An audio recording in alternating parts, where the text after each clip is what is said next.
याद रखो मुसलमानों,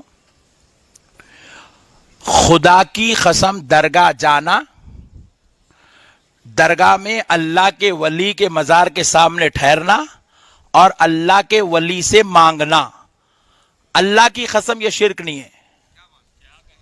यह शिर्क, आप अगर बोले है गरीब नवाज आप अल्लाह के वली हैं, आप मेरी मदद फरमाइए, यह कोई शिर्क, खुदा की कसम नहीं है।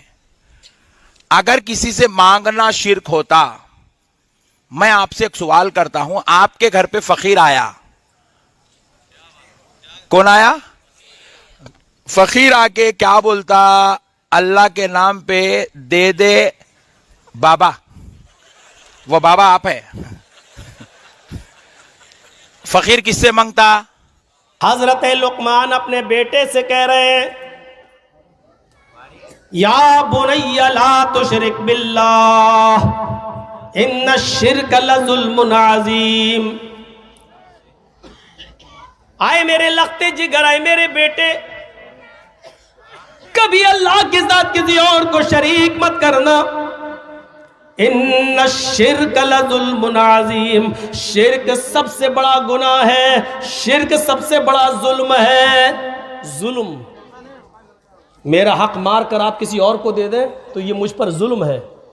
इबादत करना अल्लाह का हक है, सजदा अल्लाह के सामने किया जाए ये उसका हक है, दुआ उससे मांगी जाए ये उसका हक है, लेकिन ये हक मार कर आप किसी और को दे दें तो ये अल्लाह पर सबसे बड़ा जुल्म है और इसी को शिर्क कहा गया और शिर्क को सबसे बड़ा जुल्म कहा गया। तो अल्लाह का इनकार कर देना, लेकिन अगर वो ये कहे मुझे या मेरे मालिक को या मेरे सरदार को सजदा कर या मेरे माबूद को सजदा कर, तो फिर तुम हरगिज सजदा मत करना, चाहे वो तुम्हें कत्ल कर दें, मार दें या जला दें, टुकड़े टुकड़े कर दें, कीमा कीमा बना दे तुम्हारा, अपने आप को जला लेना, बॉडी बॉडी करा लेना, टुकड़े टुकड़े करा लेना, लेकिन अल्लाह के अलावा किसी और को सजदा नहीं करना। समझ गए शिर्क किसे कहते हैं? मिट्टी की बनी हुई चौखटों पे सजदे करने वालों,